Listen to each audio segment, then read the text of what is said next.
Hello students, इसके पहले हम लोग ने कल आपको मैंने लॉन्ग टर्म फोर्सेस पढ़ाया था. I hope you have understood. We have studied long term forces. Today we are going to start short term force or the casual force. Before I start, I want to give one information that you have to write only question and answers in your interleaf copy. You will not write the notes. This note is to understand. इस notes को मैं बना करके, diagrams को बना करके आपको अच्छे से समझाने के लिए मैंने इसको बनाया है. ये नोट्स आपको नहीं लिखना है. Okay, when ever you want you can open my video and you again you listen and learn it. आप उसको बार बार पॉज करके उसको अच्छे से समझ सकते हैं. आपको सिर्फ कॉपी में क्या लिखना है? Question and answers. Okay student, then we will start the short term force or the casual force. Under that there are two parts, the volcano and the earthquake. So today we are going to start the volcanoes. What is volcano? A volcano is defined as a vent. Vent का मतलब क्या होता है? Hole, HOLE, hole in the earth crust, out of which hot magma rocks flow. Volcano के अंदर से क्या निकलता है? When the earth का crust, when the magma forces. You can see the diagram here.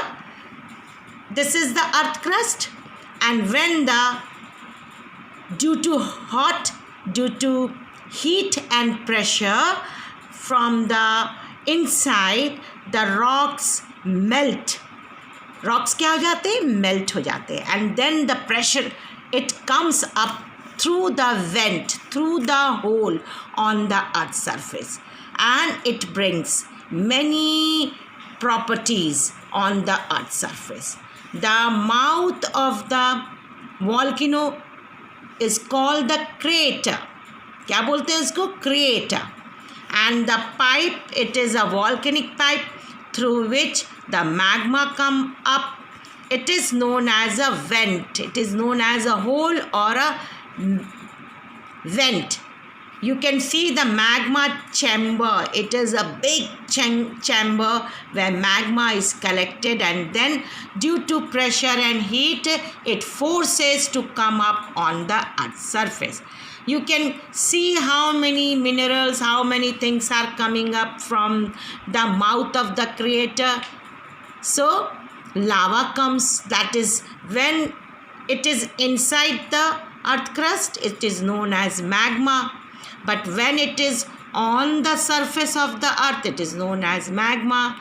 Then rocks comes, then the gas comes up, minerals निकलता है, the clouds, the ash and the smokes. धुआं निकलता है, राख निकलता है, cloud, minerals, खनिज निकलते हैं उसमें से, साथ में गैस निकलता है. So all these things, it comes up through the mouth of the volcano. The shape of the volcano, it is a what shape? Can you see? It is a dome shape. It is what type of a shape? It is a what type of a shape? It is a dome, conical. इसको क्या बोलेंगे? Conical in shape. So the outer mouth of the eruption of the volcanic mountain, this is the outer part of the volcanic. So built is a big funnel. बहुत बड़ा सा मुंह इसका बन जाता है. funnel shaped hollow, बड़ा सा hollow बन जाता है. This is called crater. और ये क्या नाम इसका? बड़ा सा जब मैग्मा निकलता है तो उसका मुंह बड़ा होता चला जाता है. बहुत बड़ा लेक बन जाता है. बाद में उसमें पानी भर जाता है. जब volcano become cooled, so it filled with the water, and then later on it looks like a lake. और इसी को बोलते हैं क्रेटर।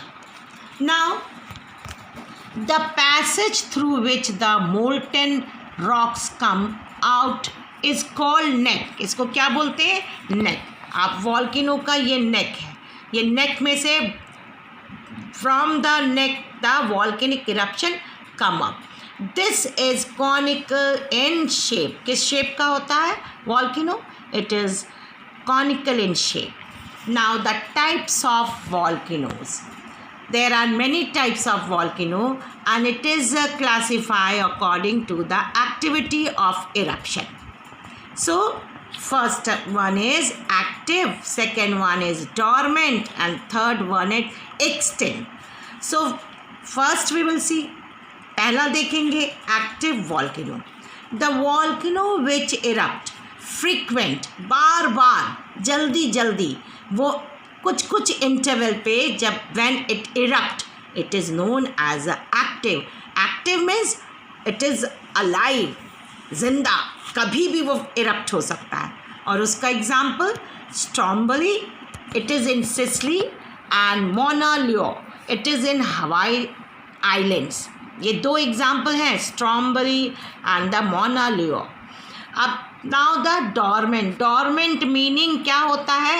Sleeping, सोता हुआ, ठीक है। स्लीपिंग वॉल्केनो, ये क्या है कि कुछ दिन तक सोता है और फिर जाग जाता है, जैसे कुंभकर्ण के तरह 6 महीना सोते थे और 6 महीना जाग जाते थे।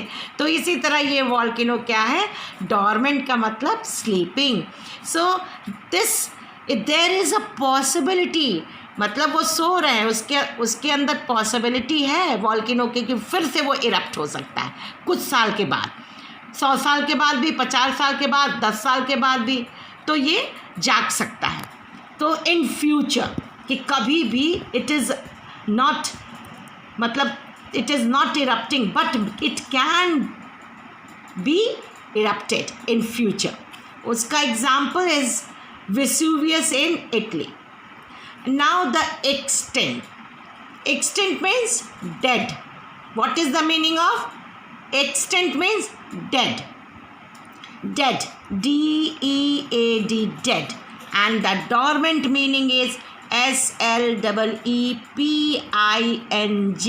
sleeping. So extinct means dead. एकदम एक बार, once twice it is erupted and then it is dead, खत्म, finish, everything is became cool. The volcano which are no longer active or have no historical record of eruption, ये भविष्य, इसका जो record नहीं है कि एक बार इरप्ट हुआ फिर उसके बारे में कहीं नहीं लिखा है कि वो दोबारा इरप्ट हुआ। एक बार इरप्ट होने के बाद it is now finished, dead, are called extinct volcanoes.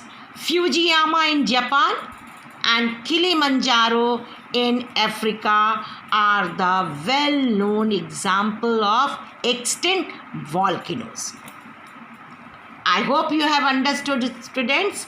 So आगे चलते हैं. Now you can see the map. Distribution of the volcanoes in the world. Volcano जो हमारे संसार में कहाँ ज़्यादा पाए जाते हैं. So I have made a map, world map for you. You can see the red dot and the red line, both sides of the Pacific Ocean. So this volcanic region mostly you will found in the Pacific Ocean. Both sides you can see it is with red color dotted one. It is known as a ring, Pacific Ring of Fire. क्योंकि इसमें से आग निकलती है, एकदम आग की तरह धुआं निकलता है, इसलिए इसको पैसिफिक, इसको रिंग ऑफ फायर बोलते हैं. So you can see most of the volcanic regions are in the Pacific region and some are in the Atlantic Ocean, in between the North America and South America and Africa and Europe. इसके बीच में आप देख सकते हैं कि कुछ volcano, इसमें जो ब्लैक कलर का है वो ये वाला, दिस इज़ ऑफ डॉर्मेंट, मतलब ये सोता हुआ. डॉर्मेंट मतलब कभी भी जग सकता है, देर इज़ अ पॉसिबिलिटी। पर ये जो रेड वाले हैं ये क्या है, एक्टिव, ये हमेशा एक्टिव रहते हैं, ऑलवेज और may be any time can be erupted. Now effects of the volcanoes on the human life. Human life, volcano का ह्यूमन लाइफ में क्या इफ़ेक्ट है? तो सम एडवांटेजेस, इससे हमें कुछ फ़ायदे भी हैं। वॉल्केनो इरप्शन जब होता है तो उससे हमें कुछ फ़ायदे मिलते हैं, बेनिफिट्स मिलता है। तो what are the benefit? The first is lava made soil very fertile for agriculture. आपने सुना होगा कि black lava soil, black soil जो होता है वो लावा से बना होता है, and that is very good for the agriculture, जैसे कॉटन के लिए, जूट के लिए। Now the second, the eruption of the volcano brings out the mineral. और क्या यहाँ से निकलता है इरप्शन के समय में? सारे that is important minerals like iron or, the copper, bauxite and the zinc, mica and the gold, silver, बहुत सारे मिनरल्स निकलते हैं जो इंडस्ट्रियलाइजेशन के काम में आते हैं। Third, the volcano also help in generating electricity. और इससे क्या होता है कि इससे इलेक्ट्रिसिटी जनरेट होती है, बनाई जाती है। And the fourth is the sulphur water from hot spring is medicated and cause the skin disease. जब स्प्रिंग, हॉट स्प्रिंग जब निकलता है वॉल्केनो के समय में तो वो सल्फ़र वाटर निकलता है उससे, और वो जो है सल्फ़र वाटर क्या होता है, मेडिकेटेड होता है, और वो उसको स्किन की कोई भी डिजीज़ हो उसको लगाने से वो पानी, जो स्प्रिंग का पानी, हॉट वाटर, उसको ठंडा करके आप उस स्किन डिजीज़ पे लगाएंगे तो that is a very good treatment and it is curable. उसको मेडिकेट कर देता है और अच्छा कर देता है।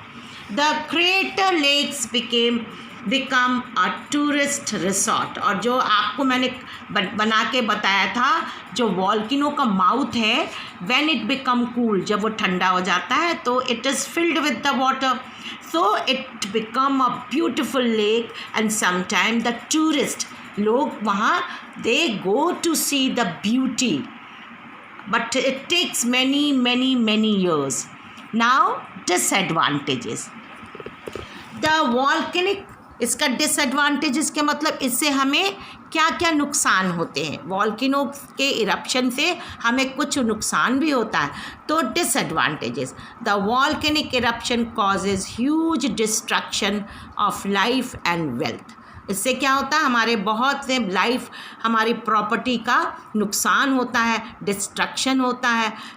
And the earthquake are result of, जब वॉल्केनो आता है ना, तो वॉल्केनो जब इरप्ट होता है तो हमारी धरती हिलने लगती है, उससे क्या हो जाता है, अर्थक्वेक आ जाता है, पूरी धरती वहाँ की वहाँ की ज़मीन हिलने लगती है। तो one of the cause of the earthquake, the flow of lava that destroy the agricultural field. और जो गर्म लावा मैग्मा निकलता है तो वो बह करके खेतों में चला जाता है और उससे वो एग्रीकल्चर फील्ड को जला देता है और वो नुकसान पहुंचा देता है। On the sea coast the eruption makes the fishes die. और जब ऐश है और धुआं है, क्लाउड्स हैं, और साथ में जो लावा और जो हार्मफुल गैसेस निकलती है, that it goes into the sea, समुद्र में चली जाती है, और उससे क्या होता है, सारी मछलियाँ मर जाती हैं उस गर्मी से, लावा के गर्मी से, तो पॉल्यूशन से।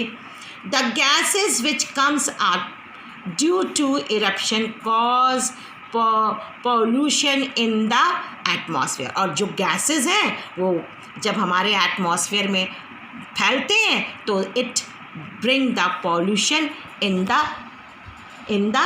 एटमॉस्फेयर। तो एक चीज़ और हम आपको बताएंगे वॉल्केनो में, इसमें क्या है कि वॉल्केनो का हम एक छोटा सा एग्जांपल देंगे कि जब आपकी मम्मी रोटी बनाती है ना किचन में, तो आप कभी कभी देखा करो, मम्मी रोटी तवे पे फुलाती हैं या गैस पे फुलाती हैं तो कभी कभी उसमें से फुस से हवा निकलती है, और वो जो रोटी की जो अंदर की हवा होती है वो बहुत भाप वाली होती है। कभी कभी जल्दी गर्म रोटी को पकड़ने से आपका हाथ जल जाता है, तो आप देख सकते हो उसमें से कैसे तेज़ी से वो भाप निकलता है, वो अपने अंदर एब्जॉर्व कर लेता है। एक एग्जाम्पल वो है कि जिसमें जब से वॉल्केनो जब इरप्ट होता है तो उसी तरह से गैस निकलती है।